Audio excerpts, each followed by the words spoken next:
Hello friends, जैसा कि हमने आपको पिछले वीडियो में धारा 12 के बारे में पूरी डिटेल जानकारी दी। आज हम सेक्शन 13 के बारे में बात करेंगे, ट्रांसफ़र ऑफ प्रॉपर्टी एक्ट, संपत्ति अंतरण अधिनियम। तो धारा 13 कहती है कि आजात व्यक्ति के फायदे के लिए अंतरण, transfer for the benefit of unborn person. अब अनबॉर्न पर्सन का मतलब हो गया कि जो बच्चा अपने माँ के गर्भ में है, उसके फायदे के लिए ट्रांसफ़र किया है। तो जहाँ की संपत्ति के अंतरण पर उस संपत्ति के कोई हित उसी अंतरण द्वारा सृष्ट किसी पूर्विक हित या अध्याधीन ऐसे व्यक्ति के लाभ के लिए है जो ट्रांसफ़र की डेट का के अस्तित्व में ना हो। सृष्ट किया जाता है कि ऐसे व्यक्ति के लाभ के लिए सृष्टित प्रभावी ना होगा जब तक कि उसका विस्तार संपत्ति के अंतर के संपूर्ण अवशिष्ट हित पर ना।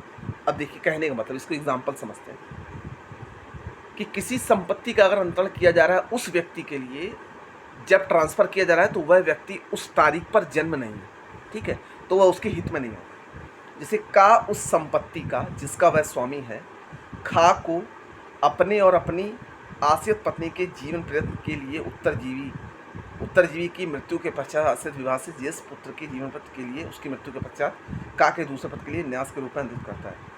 ज्येष्ठ पुत्र के फायदे के लिए इस प्रकार सृष्ट हित प्रभावशाली नहीं होता क्योंकि उसका विस्तार उस संपत्ति में का के संपूर्ण हित पर नहीं।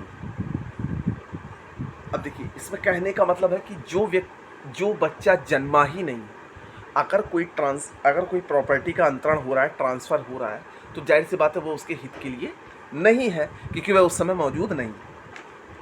अब इसका पावर पॉइंट है, किसी संपत्ति का अंतरण उसी अंतरण द्वारा कोई अन्य हित किसी अजन्मे को दिया जाए जो अंतरण की तिथि पर अस्तित्व न हो, हित अजन्मे व्यक्ति के लाभार्थ हो, ऐसा अंतरण प्रभावी नहीं होगा। पहली बात, जब तक कि पूर्वहित मतलब प्रायर इंटरेस्ट न दिया जाए या एब्सोल्यूट इंटरेस्ट न दिया जाए। अब अजात व्यक्ति को हित सृजन, creation of insert in favour of unborn, अजात व्यक्ति का हित का सृजन कैसे किया जा सकता है, ठीक है।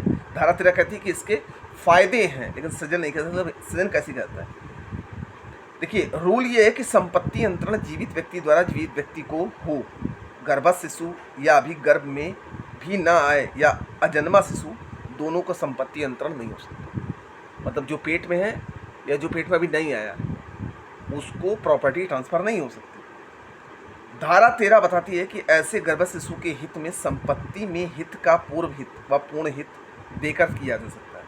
मतलब उस प्रॉपर्टी का जो ट्रांसफ़र उसका हित दिया जा सकता है, ठीक है। धारा 13 इस सिद्धांत की पुष्टि करता है कि संपत्ति अंतरण अधिनियम जीवित व्यक्तियों के बीच के समझौते से ही संबंधित है।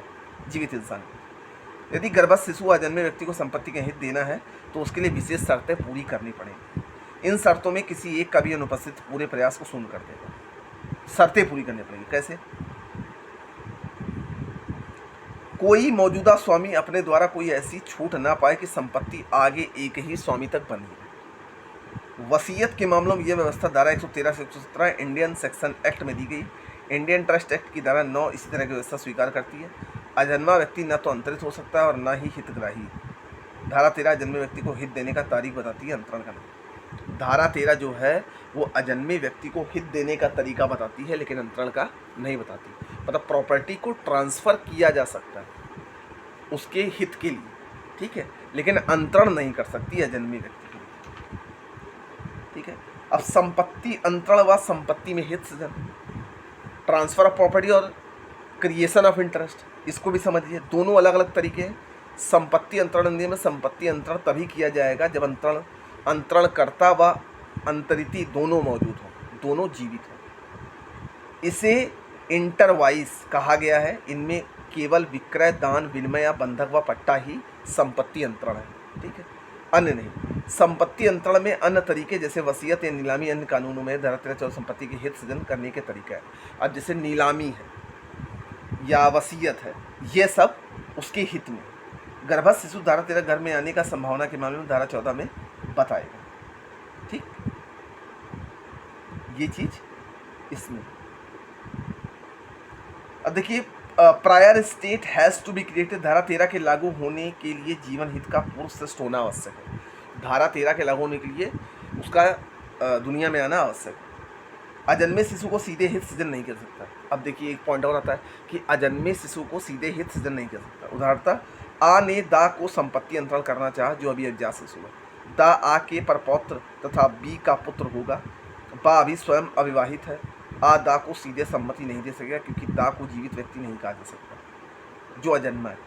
आ को चाहिए कि दा की अचल संपत्ति बा के जीवन भर के लिए दे, या अन्यथा अन्य अवधि के लिए दे, तब उसके बाद दा को श्रेष्ठ हित वैध कहा जा सकेगा। जैसे उसको एक टाइम लिमिट के लिए दे कि जब तक वो जीवित रहता है उसके पास रहेगी, और उसके बाद दा की हो जाएगी, जो अभी जन्म नहीं हुई। यदि अन्य शर्तें पूरी हो तो बा का प्राप्त हित पूर्व हित है। बा को न्यासधारी ट्रस्टी भी नियुक्त करता है। अब इसको ट्रस्टी भी नियुक्त किया जा सकता है कि तुमको एक ट्रस्टी नियुक्त किया जाता है, जब ये हो तब तुम इसको संपत्ति दे देना। संपत्ति प्रदान का दायित्व है। अजात शिशु को अधिनियम के अनुसार सीधे संपत्ति नहीं दी जा सकती, उसे संपत्ति अंतरण का अन्यथा प्रयास शून्य होगा। धारा 13 में अंतरण की व्यवस्था ही ऐसी स्थिति एकमात्र तरीका है, परोक्ष अंतरण न्यास के जरिए सरलता से किया जा सकता है। ट्रस्ट के द्वारा दिया जा सकता है, वसीयत के द्वारा दिया जा सकता है, लेकिन सीधे नहीं दिया जा सकता। फिर आता है पूर्ण हित, एब्सोल्यूट स्टेट। फ्यूचर इंटरेस्ट के अंतरण के लिए अंतिम अंतरिति को अंतरणीय संपत्ति में अवशिष्ट अंतरणकर्ता के सारे अधिकार में पूर्ण स्वामित्व देना होगा। उसको सारा अधिकार देना होगा, पूर्ण स्वामित्व देना होगा, जितने की पूर्व सिद्ध करने के बाद अंतरणकर्ता में शेष हो, जितना कि वसीयत करते समय हो। पूर्ण अंतरण उस स्थिति में होगा जब अंतरिति को निसम्य अवधित व शाश्वत उपभोग अधिकार दिए जाने के लिए योग्य हित मिले।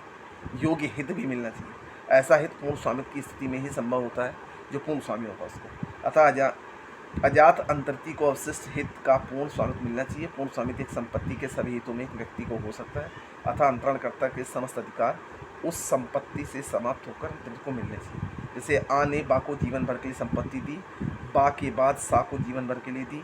दोनों की समाप्ति के बाद अजन्मे दा को पूरी संपत्ति का अंतरण कर दिया। जैसे आ ने बा को दी, बा ने सा को दी, और सा ने दा को दी जीवन भर। दा ने दोनों संपत्ति बाद जन्मे दा को अंतरण कर दिया। दा का अंतरण पूर्ण है, उसे जीवन भर के लिए संपत्ति का अंतरण अवैध होगा।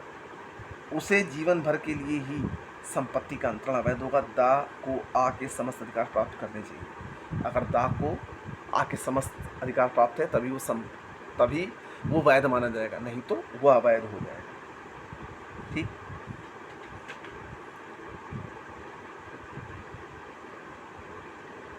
अब इसमें है छीन जाने की शर्त है। जैसे आ जो अविवाहित है, अंतरण जीवन भर के लिए, उसके बाद उसके लड़की को, परंतु यदि अंतरण करता के पहले ही मर जाए तो संपत्ति बा को दे देगी। जैसे अब आ एक व्यक्ति है जिसको